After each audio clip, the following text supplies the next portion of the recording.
آج سے 1300 برس پہلے اس خطے میں اموی سلطنت تھی۔ اس سلطنت کا حکمران تھا ولید بن عبد الملک اور اس سلطنت کے ایک گورنر کا نام تھا حجاج بن یوسف۔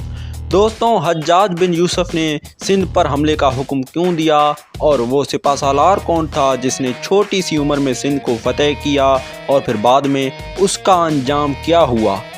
راجہ داہر نے محمد بن قاسم کی پیش قدمی کو کیوں نہیں روکا اور پھر تاریخ سندھ کی فیصلہ کن جنگ میں کیا ہوا؟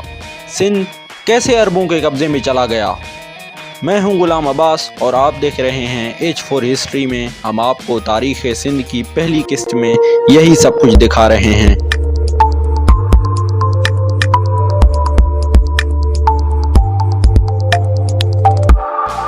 دوستوں، پہلے بات کرتے ہیں اموی سلطنت کی۔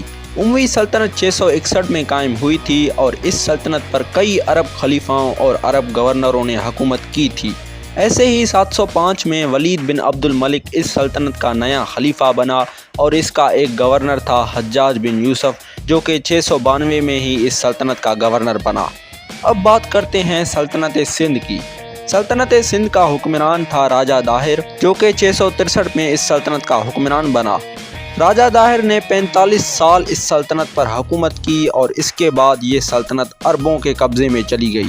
ہو سکتا تھا کہ راجہ داہر اپنی سلطنت کو بچاتا، لیکن اس نے ایک تاریخی غلطی کی جو اس کو عربوں کے مقابلے پر لے آئی۔ یہ غلطی کیا تھی؟ ہوا یہ کہ سراندیب کے راجہ نے جزیرہ یواقیت سے 8 کشتیوں کے ذریعے حجاج بن یوسف کے پاس بہت سے ہدیے اور تحفے بھیجے، ساتھ ہی ساتھ ہیرے جوہرات، حبشی غلام، کنیزیں اور دیگر سامان اموی دارالخلافہ کو بھی روانہ کیا۔ کچھ مسلمان عورتیں بھی کعبہ شریف کی زیارت اور دارالخلافہ کو دیکھنے کی عرض سے ان کے ساتھ ہوئیں۔ جب یہ بحری بیڑے ملک کازرون کے قریب پہنچے تو سمندر میں طوفانی ہوائیں چلنے لگی، جس کی وجہ سے بحری جہازوں کا رخ پھیر کر وہ دیبل کے کنارے چلنے لگے۔ یہاں دیبل کے لٹیرے باشندوں نے ان 8 بحری جہازوں کو پکڑ لیا اور ان جہازوں پر سارے لدے ہوئے سامان پر قبضہ کر لیا۔ مرد اور عورتوں کو بھی گرفتار کر لیا۔ سراندیب کے آدمیوں اور عورتوں نے ان لٹیرے باشندوں سے کہا کہ یہ سارا سامان اموی خلیفہ وقت کے لیے جا رہے ہیں، مگر انہوں نے ان کی ایک نہ سنی اور سب کو بند کر لیا اور ان سے کہا کہ اگر کوئی تمہاری داد رسی کرنے والا ہے تو اس کی مدد سے خود کو آزاد کرواؤ۔ اس پر ایک عورت نے چیخ کر کہا، یا حجاج اکسنی اکسنی، اے حجاج میری مدد کو پہنچ، میری مدد کو پہنچ۔ یہ عورت قبیلہ بنی عزیز سے تعلق رکھتی تھی۔ حجاج بن یوسف نے یہ بات سن کر کہا کہ لبیک لبیک، میں حاضر ہوں، لیکن یہ بات اس تک کیسے پہنچی؟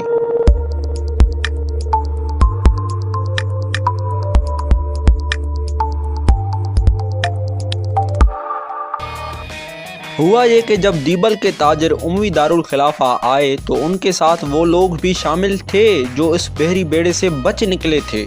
چنانچہ انہوں نے آ کر حجاج بن یوسف کو اس حال کی خبر دی کہ مسلمان عورتیں دیبل میں قید ہیں اور یا حجاج اکسنی اکسنی کہہ کر فریاد کر رہی ہیں۔ یہ بات سن کر حجاج بن یوسف نے کہا، لبیک لبیک، میں حاضر ہوں۔ یہ بھی روایت ہے کہ جب حجاج بن یوسف کو ان عورتوں کی خبر ملی کہ وہ پکار رہی ہیں کہ اے حجاج ہماری مدد کر، تو اس نے کہا کہ ان عورتوں نے گویا مجھے نیند سے بیدار کیا ہے کہ ظالموں اور بے رحموں کے خلاف ہماری فریاد رسی کر، ہم قید میں پڑے ہیں۔ اس کے بعد حجاج بن یوسف نے راجہ داہر کی طرف ایک قاصد روانہ کیا اور محمد بن ہارون کو بھی ایک خط لکھا کہ کوئی قابل اعتماد آدمی اس قاصد کے ساتھ داہر کے پاس بھیج دے کہ وہ جا کر اس سے کہے کہ مطلب راجہ داہر سے کہے کہ مسلمان عورتوں کو چھوڑ دے اور دارالخلافہ کے تحفے واپس کر دے اور عورتوں کی حالت بھی دریافت کرے۔ یاد رکھیں کہ دوستوں، محمد بن ہارون مکران کا گورنر تھا اور اس کو حجاج بن یوسف نے گورنر مقرر کیا تھا اور اس کو اپنی کنٹرول پر رکھا تھا تاکہ وہ اس کو جو بھی حکم دے وہ اس کا حکم انکار نہ کرے۔ پھر حجاج بن یوسف نے ایک خط داہر کی طرف بھی لکھا جس پر اس نے اپنے ہاتھوں سے اس خط پر دستخط کر کے قاصد کے حوالے کیا اور اس خط پر 90 سخت تاکید کے ساتھ تہدید و وعید درج کی۔ جب یہ خط داہر کو ملا تو اس نے یہ خط پڑھ کے جواب دیا کہ وہ لوگ قزاق ہیں اور ان سے زیادہ کوئی طاقتور نہیں اور یہ ہماری اطاعت بھی نہیں کرتے۔ حالانکہ دیبل بھی راجہ داہر کی بادشاہت کی حدود میں تھا، لیکن اس نے ایسا کہا۔ یہ جواب حجاج بن یوسف کو غضبناک کر گیا اور اس نے سندھ پر بڑے حملوں کا آغاز کر دیا۔ اس نے اموی خلیفہ بن عبد الملک کی خدمت میں اطلاع بھیجی اور اس سے ہند اور سندھ کی جہاد کی اجازت طلب کی۔ خلیفہ نے حجاج بن یوسف کو اجازت نہیں دیا۔ پھر حجاج نے دوسری بار خط لکھا اور آخرکار اسے اجازت مل گئی۔ پھر حجاج بن یوسف نے عبداللہ جو کہ اس کا سپہ سالار تھا اس کو مکران کی طرف مقرر کیا، اور بدیل وہ بھی اس کا چہیتا سپہ سالار تھا، اس کو بھی حکم دیا کہ محمد بن ہارون کے پاس جا اور مکران پہنچ کر اسے دارالحکومت کی لشکر بھیجنے کی خبر سنا تاکہ وہ بھی 3000 آدمی تیرے ساتھ روانہ کرے۔ اس کے بعد بدیل 3000 جنگجو جوانوں کے ساتھ روانہ ہوا اور اس کے ساتھ عبداللہ بھی روانہ ہوا، اور دونوں دیبل کے قلعے کے سامنے آ کر پہنچے۔ جب محمد بن ہارون کو حجاج بن یوسف کا خط ملا تو اس نے بھی ایک جماعت اس کے ساتھ روانہ کیا اور وہ بھی دیبل پہنچ گئے۔ جب دیبل کے باشندوں کو اسلامی لشکر کے پہنچنے کا علم ہوا تو انہوں نے اپنا ایک قاصد داہر کے پاس اروڑ روانہ کیا تاکہ اس کو یہ خبر سنا سکے۔ قاصد نے راجہ داہر کے بیٹے جے سینا کو بھی اطلاع دے دی جو کہ اس وقت نیرون کوٹ میں تھا۔ اس کے بعد قاصد نے داہر کو بھی یہ خبر سنا دی۔ جب داہر کو یہ خبر ملی تو اس نے جے سینا کو 4000 نوجوانوں اور اونٹ و ہاتھی کے ساتھ جلد دیبل روانہ کر دیا۔ اس کے بعد جے سینا کا لشکر بھی دیبل پہنچ گیا اور بدیل کے مقابلے پر آئے۔ اس وقت تک بدیل دیبل کے سارے بڑے بہادروں کو شکست دے چکا تھا، لیکن جے سینا نے اپنا نیا لشکر بدیل کے سامنے رکھ دیا اور جنگ میں شریک ہو گیا۔ صبح سے شام تک نہایت جنگ جاری تھی۔ دوران جنگ میں انسانی چیخوں اور ہاتھیوں کی چنگھاڑ سے بدیل کا گھوڑا بھڑکنے لگا۔ بدیل نے امامے سے گھوڑے کی آنکھیں باندھ کر حملہ جاری رکھا، یہاں تک کہ کافروں کو موت کے گھاٹ اتارتے اتارتے وہ خود بھی موت کی لسٹ میں شامل ہو گیا اور مارا گیا۔ اس کے بعد جنگ ختم ہو گئی، مسلمانوں کو شکست ہو گئی، اور جے سینا نے وہاں جلد سے جلد ایک ٹھاکر کو مقرر کر دیا، مطلب دیبل پر گورنر مقرر کر دیا۔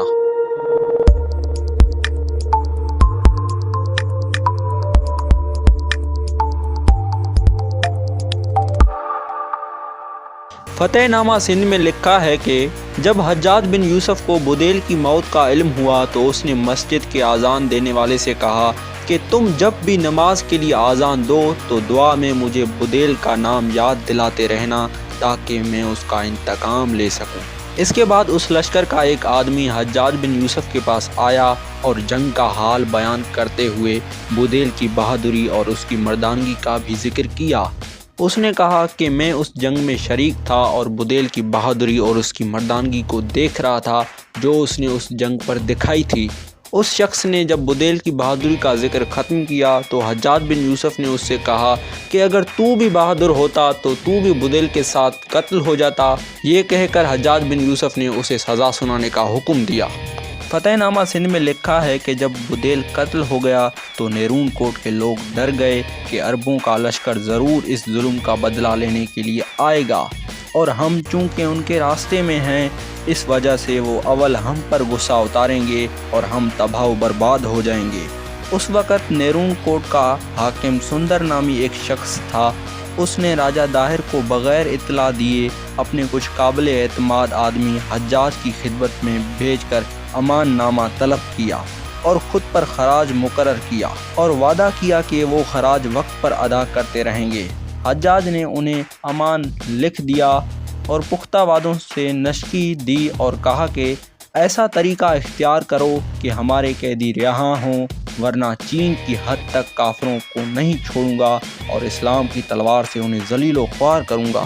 اس کے بعد حجاج بن یوسف کا ایک کمانڈر عامر بن عبداللہ آیا اور اس سے کہنے لگا کہ سندھ کو فتح کرنے کا کام مجھ پر سونپ دو۔ حجاج بن یوسف نے اسے کہا کہ نہیں، میں نے نجومیوں سے ذائچہ بنوایا ہے، انہوں نے کہا ہے کہ سندھ کو صرف ایک ہی شخص فتح کر سکتا ہے اور وہ ہے عماد الدین محمد بن قاسم۔ दोस्तों, अमादुद्दीन मोहम्मद बिन कासिम कौन था और दीबल कैसे फतह हुआ, और वो कौन था जिसने 2 पत्थरों से दीबल की मंदिर के परचम को गिरा कर रख दिया, ये सब हम आपको दिखाएंगे, लेकिन इस मिनी किस्त की अगली एपिसोड में। एक ऐसा अरब आदमी जिसने दीबल की मंदिर के गुंबद में ऐसा पत्थर का निशाना मारा जो हिंदुओं के आंखों के सामने मंदिर का गुंबद टूट गया। कौन था ये शख्स और उसने जंग लड़ने के बजाय मंदिर की गुंबद ही को क्यों तोड़ा? क्या मोहम्मद बिन कासिम ने सच में दीबल को फतह किया था? मोहम्मद बिन कासिम हमारे लिए हीरो साबित हुआ या एक जालिम? मैं हूं गुलाम अब्बास और आप देख रहे हैं H4 हिस्ट्री में। हम आपको तारीख़ सिंध की दूसरी किस्त में यही सब कुछ दिखा रहे हैं।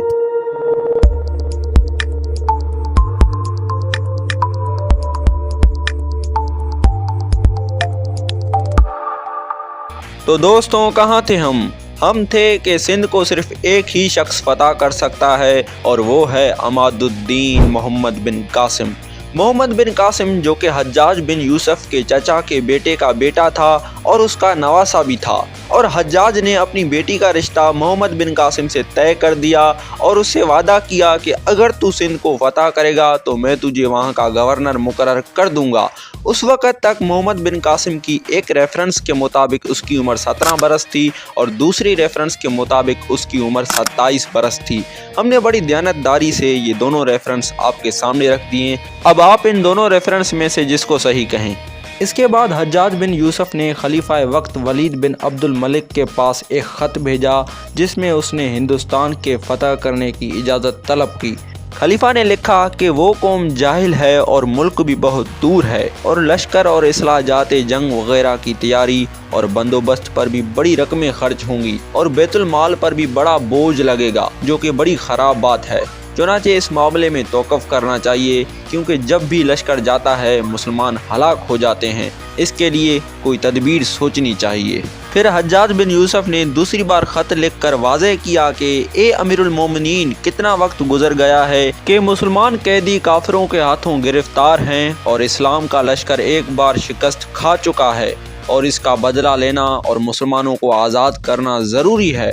उसने कहा कि ज़्यादा खर्च नहीं लगेगा क्योंकि हमारे पास हथियार और असबाब पहले से ही मौजूद हैं। अगर थोड़ा बहुत खर्च आया तो मैं ज़िम्मेवार होता हूँ कि सिंध की फतह के बाद शाही ख़जाने में दुगनी से तिगनी रकम जमा करवाऊँगा। खलीफा ने ये बात सुनकर हज्जाज को इजाज़त दे दिया। इसके बाद हज्जाज बिन यूसुफ ने जंग की तैयारियां ज़ोरों शोर से शुरू कर दी। जब जंग की तैयारियां मुकम्मल हो गईं तो हज्जाज बिन यूसुफ ने मोहम्मद बिन कासिम से कहा कि ईरानी शहर शिराज के जानिब से गुजरकर आहिस्ता आहिस्ता मंजिलें तय करते हुए रवाना होना, ताकि सारा लश्कर तुमसे आ मिले।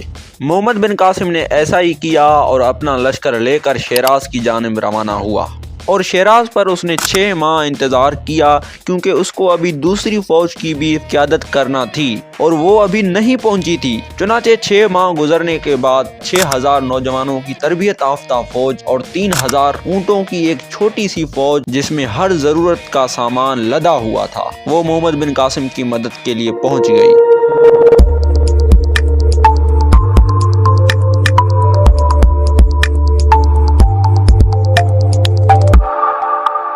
इसके बाद मोहम्मद बिन कासिम ने अपनी फ़ौज को लेकर मकरान की तरफ पेशकदमी शुरू कर दी। जब वो मकरान पहुंचा तो उसको 6000 ऊँट सवारों की एक नई तरबियत याफ्ता फ़ौज मिल गई और वहां के गवर्नर मोहम्मद बिन हारून ने भी मोहम्मद बिन कासिम की फ़ौजी मदद की। इसके अलावा हज्जाज बिन यूसुफ ने 5 मंजिले के दीबल की दीवारें तोड़ने के लिए समंदरी रास्ते से कश्तियों के ज़रिए दीबल रवाना कर दिया। मोहम्मद बिन कासिम भी दीबल की तरफ रवाना हो गया। जब राजा दाहिर के बेटे जयसीना, जो कि उस वक़्त नेरून कोट में था, उसने अपने बाप के पास एक ख़त लिखा कि मोहम्मद बिन कासिम अरबुस्तान से लश्कर लेकर दीबल की हुदूद में आ रहा है, मुझे इजाज़त दो कि मैं जाकर मोहम्मद बिन कासिम से जंग करूं। जयसीना का ये ख़त सुनकर राजा दाहिर ने अरब अलाफियों को बुलाकर उनसे मशवरा लिया।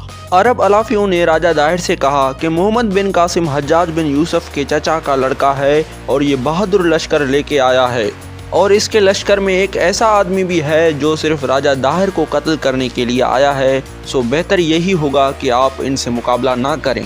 اب دوستوں آپ کے ذہن میں یہ سوال ضرور پیدا ہوگا کہ الافی تو عرب تھے اور وہ ہندوستان میں کیا کر رہے تھے۔ دراصل ہوا یہ کہ ان الافیوں کے ایک سردار جس کا نام محمد الافی تھا، اس نے ماضی میں حجاج بن یوسف کے ایک اتحادی جس کا نام عبد الرحمن تھا، اس کو جنگ سے بھاگ جانے کی وجہ سے قتل کیا تھا، اور وہ حجاج بن یوسف کے انتقام کے خوف سے اپنے 500 ساتھیوں کو لے کر ہندوستان آ گیا اور راجہ داہر کی اطاعت قبول کر لی۔ راجہ داہر نے ان سب کو ہندوستان میں امان دے دیا اور راجہ داہر نے ان الافیوں کے مشورے کی مدد سے کئی دوسرے راجاؤں کو بھی جنگ میں شکست دی تھی۔ جب الافیوں نے راجہ داہر کو عربوں سے مقابلہ نہ کرنے کا مشورہ دیا تو راجہ داہر نے اپنے بیٹے جے سینا کو عربوں کے ساتھ لڑنے سے منع کر دیا۔ ادھر محمد بن قاسم نے سندھ کا ایک دوسرا علاقہ ارمابیل کو بھی فتح کر لیا۔ ارمابیل کو فتح کرنے کے بعد محمد بن قاسم کو حجاج کا ایک خط پہنچا جس میں یہ اشارہ تھا کہ جب تم دیبل کے حد میں منزل کرو تو منزل پر ہوشیار رہنا، اور جو آدمی حافظ قرآن ہو اسے قرآن شریف کی تلاوت پر لگائے رہنا، جب ضرورت پڑے تو لا حول ولا قوت الا باللہ العلی العظیم والا وظیفہ پڑھ لینا۔ جب دیبل میں پہنچنا تو 12 گز چوڑی، 6 گز گہری اور 6 گز اونچی خندق کھود لینا، اور جب دشمن سے مقابلہ کرنا تو خاموش رہنا، چاہے دشمن نعرے لگائے اور بیہودہ بکواس کرے، اور چاہے وہ جنگ کے لیے تیار ہو جائے، مگر جب تک میں حکم نہ دوں جنگ مت چھیڑنا، اور میرے خطوط سے حالات معلوم کرنا، اور جو رائے میں دوں اسے بہتر سمجھ کر اس پر عمل کرنا، انشاءاللہ فتح ہماری ہوگی۔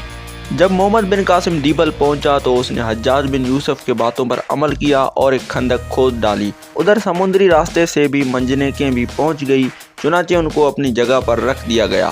اب دوستوں آپ کو بتاتے چلیں کہ دیبل شہر کے وسط میں ایک بدھ مت کا مندر تھا۔ اس مندر کی چوٹی پر ایک گنبد بنا ہوا تھا جس کے چاروں طرف ریشم کا سبز پرچم لہرا رہا تھا۔ اس مندر کے نیچے کمرے بنے ہوئے تھے جن میں مورتیاں رکھی ہوئی تھی۔ ان میں سب سے بڑی مورتی مہاتما بدھ کی تھی۔ شہر کے لوگوں کا ماننا تھا کہ جب تک مندر کا گنبد اور پرچم باحفاظت ہے تب تک ان کا شہر جادو کے حصار میں محفوظ ہے اور کسی بھی بیرونی حملے کا شکار نہیں ہو سکتا۔ شہر کے محافظ اسی اندھے دھند یقین پر کسی سے بھی جان توڑ کر لڑنے کے لیے تیار تھے۔ اس کے بعد جب شہر کے محافظوں نے عربوں کو آتے دیکھا تو وہ جنگ کے لیے اکٹھے ہو گئے، لیکن محمد بن قاسم کو ابھی تک جنگ کرنے کی اجازت نہیں تھی۔ روز حجاج بن یوسف کا خط آتا تھا اور انتظار کرنے کا حکم ہوتا تھا۔ ایسے ہی ہوتے ہوتے 7 دن گزر گئے اور پھر 8ویں دن حجاج بن یوسف نے محمد بن قاسم کو جنگ کی اجازت دے دی۔ اس کے بعد محمد بن قاسم نے جلد سے جلد اپنی فوج کو اکٹھا کیا اور دیبل پر پوری قوت سے حملہ کر دیا۔ صبح سے شام تک شہر میں توپوں کی گنج گرج سنانے لگی، لیکن شہر فتح نہیں دکھائی دے رہا تھا۔ اس کی پھر وجہ وہی تھی کہ شہر کے محافظوں کو اس گنبد اور اس پرچم پر اندھا دھند یقین تھا، اور وہ اسی یقین کو دل میں لے کر وہ جان توڑ کر لڑ رہے تھے۔ لیکن پھر یوں ہوا کہ شہر کے ایک برہمن نے محمد بن قاسم کو یہ جادوئی راز بتا دیا۔ اس نے کہا کہ اگر تم دیبل کو فتح کرنا چاہتے ہو تو مندر کی گنبد کو توڑ ڈالو اور پرچم کو بھی گرا دو۔ کس نے توڑا یہ مندر کا گنبد اور آخرکار دیبل کے شہریوں کے سامنے پرچم کیسے گر گیا، یہ سب ہم آپ کو دکھائیں گے، لیکن محمد بن قاسم کی تیسری قسط میں۔ محمد بن قاسم جب نیرون کوٹ آیا تو شہر والوں نے محمد بن قاسم کے لیے شہر کے دروازے کھول دیے، لیکن انہوں نے یہ دروازے کیوں کھولے؟ محمد بن قاسم نے ایسا کیوں کہا کہ سندھ صرف اسلام کے ہاتھوں فتح ہوگی؟ جب راجہ داہر کے بیٹے جے سینا کو شکست ہوئی تو پھر کیا ہوا؟ میں ہوں غلام عباس اور آپ دیکھ رہے ہیں H4 ہسٹری میں ہم آپ کو تاریخ سندھ کی ناقابل فراموش کہانی کی تیسری قسط میں یہی سب کچھ دکھا رہے ہیں۔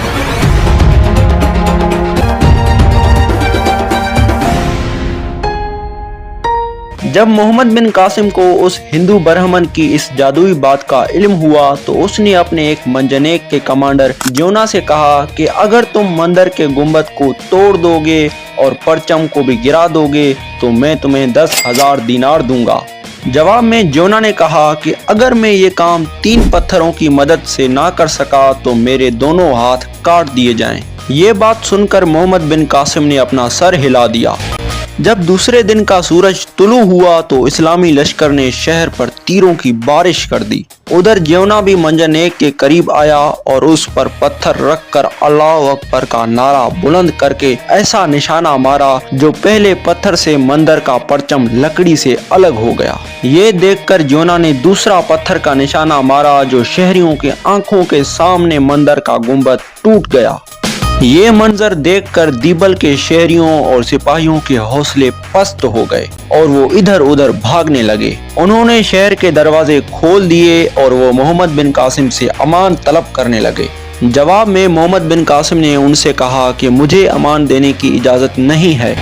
यूं इस्लामी लश्कर ने दीबल के शहरियों को कत्ल करना शुरू किया और ये सिलसिला 3 रोज तक चलता रहा। मोहम्मद बिन कासिम ने अपने कैदियों को भी आज़ाद कर दिया जो उस बहरी बेड़े से कैद हुए थे। अरब लश्कर ने दीबल का सारा दौलत लूट लिया और इस माले गनीमत का 5वां हिस्सा उमवी दारुल खिलाफा के शाही खजाने पर जमा करवाया गया। बाकी जो हिस्सा माले गनीमत का बच गया वो मोहम्मद बिन कासिम ने अपनी फौज पर तकसीम कर दिया। जब दीबल फतह हो गया तो मोहम्मद बिन कासिम ने नेरून कोट की तरफ पेशकदमी शुरू कर दी। दोस्तों, हमने आपको पहली किस्त में बताया था कि नेरून कोट के लोगों ने अरबों की अतात पहले से ही कर ली। अगर पहली किस्त नहीं देखी तो यहाँ देख लीजिए। इसलिए नेरून कोट के लोगों ने मोहम्मद बिन कासिम से बिना लड़े शहर के दरवाजे खोल दिए। मोहम्मद बिन कासिम जब शहर के किले में दाखिल हुआ तो शहरियों ने बहुत से तोहफे मोहम्मद बिन कासिम के सामने पेश किए। ये सूरत हाल देखकर मोहम्मद बिन कासिम ने दिल पर कहा कि सिंध तो सिर्फ इस्लाम के हाथों फतह होगी। जब मोहम्मद बिन कासिम ऐसी ही छोटी बड़ी कामयाबियां हासिल कर रहा था तो हज्जाज बिन यूसुफ का मोहम्मद बिन कासिम के पास खत पहुंचा।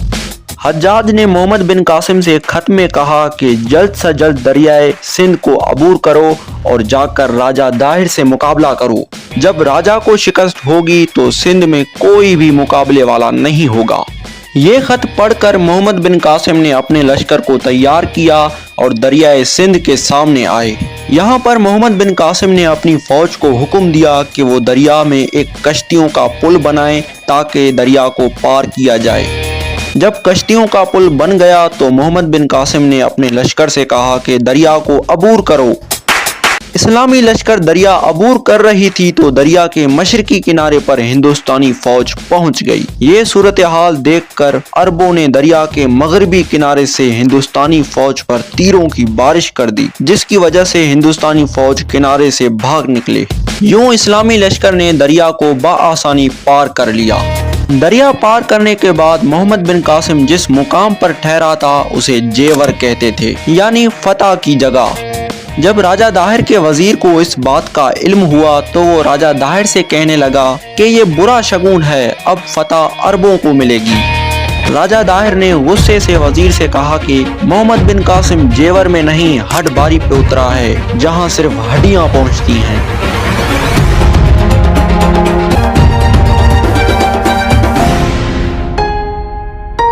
इसके बाद राजा दाहिर ने अपने बेटे जय सीना को मोहम्मद बिन कासिम से लड़ने के लिए भेजा, मगर वो शिकस्त खाकर वापस आ गया। फिर राजा दाहिर ने अपने सरदारों को मोहम्मद बिन कासिम के मुकाबले पर भेजा, लेकिन वो भी शिकस्त खाकर वापस आ गए। जब राजा दाहिर ये मंजर देख रहा था तो उसका एक वजीर आया और कहने लगा कि आप किसी दूसरे राजा के मुल्क पर चले जाएं और उससे मदद तलब करें और वापस आकर दुश्मन से बदला लें। ये बात सुनकर राजा दाहिर ने उसे जवाब दिया कि मैं ये बात हरगिज बर्दाश्त नहीं करूंगा कि किसी के दरवाजे पर जाकर सदा लगाऊं और उससे पूछूं कि मुझे अंदर आने की इजाजत है। मैं तो अपने मुखालिफ का मुकाबला करूंगा। अगर जीत गया तो मेरी सल्तनत और ज्यादा मजबूत होगी और अगर मारा गया तो अरब और सिंध की किताबों पर यह लिखा जाएगा कि सिंध के राजा ने अपने वतन के खातिर अपनी जान फिदा कर दी। इसके बाद राजा दाहिर ने अपने लश्कर को तैयार किया क्योंकि अब उसको हर हाल में जंग ही करना थी। फतेहनामा सिंध के मुताबिक कि दोनों लश्करों में रमजान की 10 तारीख को जुमेरात के रोज जंग हुई। इस जंग में राजा दाहिर के जंग का तरीका कुछ यूं था कि वो एक सफेद हाथी के पालकी में बैठा था जिसके पीछे सैयारा ज़ोहरा की तस्वीर रखी हुई थी। वो इसलिए कि नुजूमियों का मानना था कि अगर सैयारा ज़ोहरा की तस्वीर राजा के पीछे होगी तो फतह राजा की होगी। पालकी के गिर्द एक लोहे का हिसार बनाया गया था ताकि राजा तीरों से महफूज रहे। इसके अलावा राजा के पालकी पर 2 कनीजें बैठी हुई थी, जिनमें एक राजा को तीर पकड़ाती थी और दूसरी पान की गिलोरियां पेश करने के लिए थी। ऐसी हालत में तपती धूप में दोनों लश्कर एक दूसरे से टकरा गए। कहते हैं कि ये जंग इतनी शदीद थी कि तलवारें एक दूसरे से टकराने से फिजा में चिंगारियां बुलंद होती रहीं। लड़ते लड़ते दोनों तरफ के बहुत से सिपाहियों के हथियार भी टूट गए और वो एक दूसरे से दस्त बदस्त लड़ने लगे। राजा दाहिर जंग में पूरी तरह शरीक था और वो अपने तीरों से अरबों को निशाना बना रहा था। अगर कोई अरब सिपाही राजा के हाथी के पास जाता तो राजा दाहिर अपने शिकंजे से उसका सर धड़ से अलग कर देता। ये हालत देखकर एक अरब सवार शुजाउ हबशी ने राजा को ललकारा और उसके हाथी पर हमला करके हाथी की सूंड को जख्मी कर दी। राजा दाहिर ने गजबनाक होकर एक तीर निकाला और ऐसा ताक कर निशाना मारा जो शुजाउ हबशी का सर धड़ से अलग हो गया। एक मशहूर सवार का राजा के हाथों ये हशर देखकर हिंदुस्तानी फौज के हौसले बढ़ गए और उन्होंने ऐसा जोरदार हमला किया कि जिससे अरब लश्कर भागने लगी। ये मंजर देखकर मोहम्मद बिन कासिम थोड़ा घबरा गया। उसने जल्दी से पानी के चंद घूंट पीकर और पुकार कर कहा कि मुझे देखो, मैं तुम्हारा अमीर मोहम्मद बिन कासिम यहाँ मौजूद हूँ, खड़ा हूँ, किधर भागते हो? ढालें संभालो और अपनी सफों को मजबूत करो, क्योंकि काफिर शिकस्त खा चुके हैं, फतह हमारी है। मोहम्मद बिन कासिम की ये पुकार सुनकर अरब लश्कर उसके गिर्द जमा होने लगा। लड़ाई फिर से तेज हो गई, लेकिन इस बार अरबों का पलड़ा भारी होने लगा। मगर जब तक राजा जिंदा था उसकी फौज को शिकस्त देना इतना आसान काम नहीं दिखाई दे रहा था। चुनाचे मोहम्मद बिन कासिम के हुक्म पर अरबों ने जलते हुए तीर राजा की हाथी की तरफ फेंकने शुरू किए। एक तीर हाथी की पालकी के हिसार को तोड़कर अंदर दाखिल हो गई, जिसकी वजह से पालकी में आग लग गई। हाथी बेकाबू होकर दरियाए सिंध में दाखिल हो गया और वहां तब तक बैठा रहा जब तक आग बुझ नहीं गई। इस दौरान राजा को भी एक तीर सीने में लगी, लेकिन वो इस तीर से मरा नहीं और हाथी से उतरकर किनारे में आया। एक अरब राजा के करीब पहुंचने में कामयाब हो गया और उसने राजा के सर पर ऐसी तलवार मारी जिससे राजा वहीं ढेर हो गया। राजा की मौत के बाद अरबों ने तारीख की ये अहम तरीन जंग भी जीत ली। मोहम्मद बिन कासिम के हुक्म पर राजा का सर काटकर हज्जाज बिन यूसुफ के पास इराक भेज दिया गया। राजा की मौत के बाद मोहम्मद बिन कासिम ने रवाड़ के किले को कैसे फतह किया?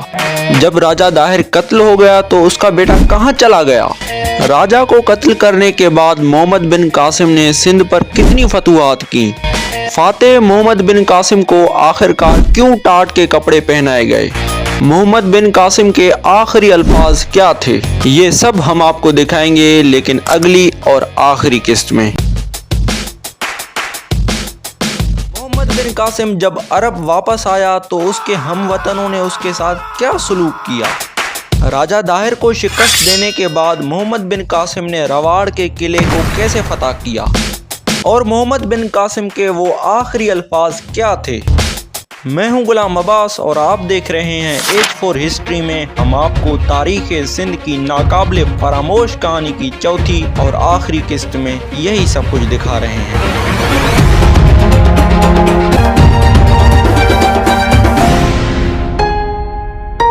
राजा दाहिर की मौत के बाद उसका बचा खुचा लश्कर रवाड़ के किले में जा पहुंचा। इन लश्करियों की तादाद तकरीबन 15,000 के लगभग थी। किले में राजा दाहिर की बहन रानी माई भी मौजूद थी, जिसके बारे में ये कहा जाता है कि राजा दाहिर ने उससे रस्मन शादी की हुई थी। रानी माई ने यह फैसला कर दिया कि वो अरबों से मुकाबला ज़रूर करेगी और वो कई रोज़ तक अरब हमलावरों का मुकाबला करती रही, लेकिन अरबों ने अपनी मंजनेकों की मदद से किले की दीवारें तोड़ दी तो रानी माई ने हरम की दीगर औरतों के साथ खुद को आग लगाकर खुदकुशी कर ली। रानी माई की मौत के बाद किले के सिपाहियों की मुज़ाहमत भी जल्द दम तोड़ गई। राजा दाहिर का बेटा जयसिना चित्तौड़ की तरफ भाग गया। मोहम्मद बिन कासिम ने रवाड़ के किले को फतह करके बरहमनाबाद और राजा दाहिर के दारुल हुकूमत अरोड़ को भी फतह कर लिया।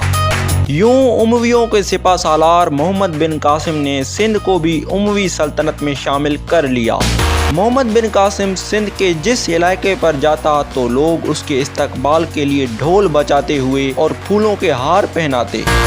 मोहम्मद बिन कासिम तकरीबन 3 या 3.5 साल मतलब 712 से 715 तक सिंध ही में ठहरा रहा। इस दौरान मोहम्मद बिन कासिम ने सिंध के कई छोटे बड़े इलाके भी फतह किए, लेकिन उसका आखिरी बड़ा हमला मुल्तान साबित हुआ। मुल्तान को फतह करने के बाद मोहम्मद बिन कासिम कोई दूसरी बड़ी फतह हासिल ना कर सका। इसकी वजह ये थी कि मोहम्मद बिन कासिम का मोहसिन हज्जाज बिन यूसुफ 714 में इंतकाल कर गया।